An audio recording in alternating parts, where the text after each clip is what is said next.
Instant match reaction, Everton 1, Southampton 1 at Goodison Park. Wasn't great, that, was it? Let's be perfectly honest. Look, Everton taking a point out of a game that, to be honest with you, in that first half, I never seen us getting back into the game whatsoever. A little bit of magic by Richarlison saving us. We were absolutely atrocious in that first half. I didn't think it could get any worse than last week against Tottenham in terms of, not having a go and not having any of the ball and not creating anything. But that first half was shocking. Southampton just played through us in every way, shape and form. And we knew coming into the game, we said so many times coming into the game, teams doing their homework to come and play against Everton, it must be the easiest thing on the planet, because all you have to do is watch us for 10 minutes, and from 10 minutes of watching Everton that our midfield get overrun very, very easily. All you have to do is put pressure on the ball, chase them down, use energy, use pace, be quick to everything, and you'll dominate the game. And that's what Southampton done. Look at the first half. They had opportunity after opportunity after opportunity. If it's not Danny Ings going one-on-one with the goalkeeper and Luca Dean making a fantastic last-ditch tackle, there was a couple of shots that come in where they were blocked last-ditch. Obviously, a corner come in which ultimately hit the bar,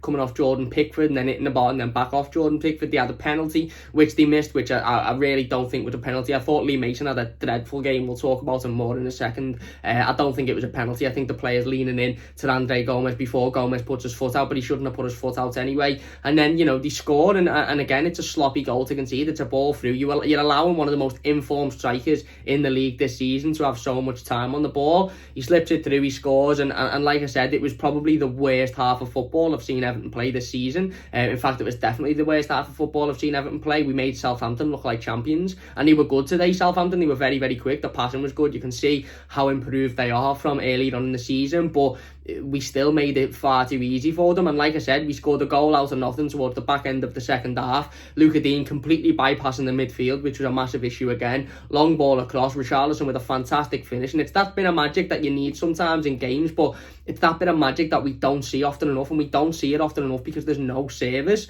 And I think the reason for the lack of service is because we're trying to go through the midfield far too much, and it isn't a creative midfield whatsoever. There is no creativity across those two central midfielders. Anthony Gordon, for me, was the best player in Everton shirt today. Anthony Gordon or Luca Dean, thought they both played really, really well. Obviously, Richarlison gets the equaliser, and we go in at half time. And again, it's a very similar midfield performance to the one that we seen against Tottenham. And we all sat here and we say, listen, you know what's going to happen. This is going to be a similar performance as week in, week out. Andre Gomez was dreadful again today, and he got taken off because he got injured, and Gylfi Sigurdsson come on, and we'll talk about Gylfi in a minute. But Andre Gomez, prior to the injury, was dreadful. I don't think he should play now from now until the end of the season. I really, really don't. I don't know whether he's dropped in form because he's just in a bad spell of form. I don't know if he's not fully recovered from the injury. I don't know if he's just not as good as we think he is, but he's definitely not good enough to be playing between now and the end of the season. He's been dreadful, and he was dreadful again today. Tom Davies didn't really have any impact on the game whatsoever, and like I said, we were massively overrun in the midfield. The defence were overrun.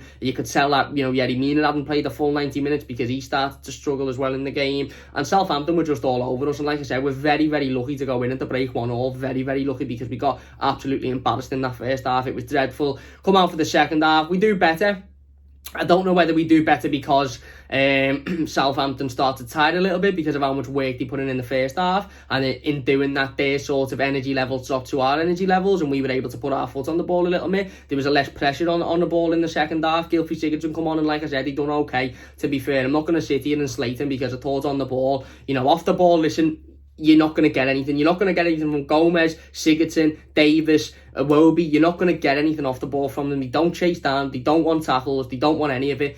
You can only judge on the ball at the moment, and I thought Gylfi Sigurdsson on the ball done okay. He was taking it down. His passing was okay. Saying that, he put in a couple of tackles as well here and there. And it was a better second half. It wasn't a much better second half. It was still absolutely abysmal to watch, and it's still nowhere near good enough. I can't believe I'm sitting here, and no disrespect to Southampton, but I can't believe I'm sitting here saying I'm relatively content with a point in that game, because I think we were just battered from pillar to post, certainly for the first 45 minutes. And like I said, the second half, the energy levels sort of dropped from Southampton, and we were able to get into the game a little bit more. We were putting opportunities across, but become quite apparent, and it's the same every single week. We talk about how we don't create enough, and when we do create, we don't take our chances. We've seen a prime example of us taking our chances with that ball. Fantastic ball from Luca Dean, and Richarlison takes a brilliant finish, but we had another couple of them in the second half. One where Tom Davies clips a ball in to Dominic Calvert-Lewin, and he's trying to volley it first time, whereas he shouldn't be. We're not in that we're not at that point now. We're not 4-0 up where you can just hit one and it look brilliant for the cameras. You should be taking that down first time and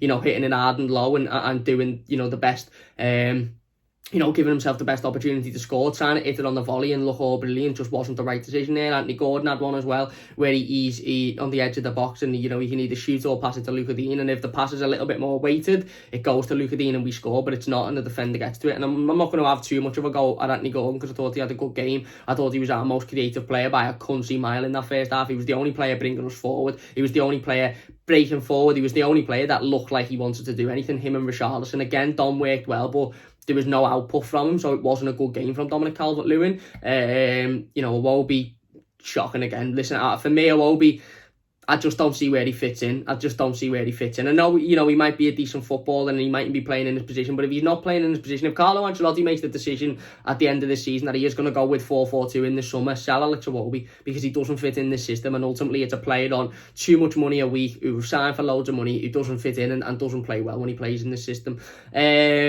And yeah, like I said, the second half was moderately better because we didn't get swatted pillar to post. It still wasn't great because we didn't score and we had very little opportunities. But Southampton tired to, in the game. And again, they only started to come into it in the last 5 or 10. And we were lucky to not concede at that point as well. They were peppering us towards the end of the game. So it was dreadful again. It was shocking. I don't expect to see Everton performances like that. We got battered from pillar to post. You would swear we were playing a World Championship team there. You would swear we were playing somebody like a Manchester City. And again, no disrespect to Southampton. They're a very good team and clearly showed, but they're not that great. And we shouldn't have made it that easy for them. And you can only sit here and worry that when we play Wolves on Sunday, they're going to look at that game and go, all we have to do is control the midfield here, put pressure on them when they've got the ball, chase them down and they'll crumble because it's evident that that's what's happening. Like I said, I don't think Andre Gomes shall play again this season. He's either not fit or not good enough, one of the two.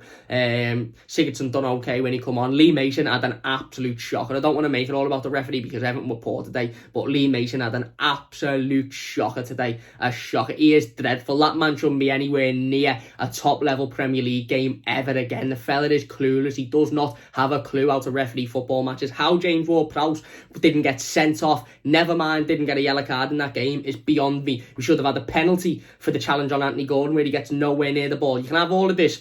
Oh, it's a shoulder challenge. He doesn't get anywhere near the ball. If that's in the other box, it's a penalty, which was evident by the first penalty where the fella falls into Gomez, and that's a penalty. So how was the Anthony Gordon one not? Challenge on the edge of the box on Richarlison isn't a clear goal scoring opportunity. You're having a fucking laugh. This VAR is as biased as it fucking comes as well. That can get a fuck. I don't want to hear anything about it. It's as biased as it comes. It's not fair. It decides what decisions it wants to make before it has to make them. Lee Mason is dreadful. The VAR is dreadful. Alan Shearer's a tit as well.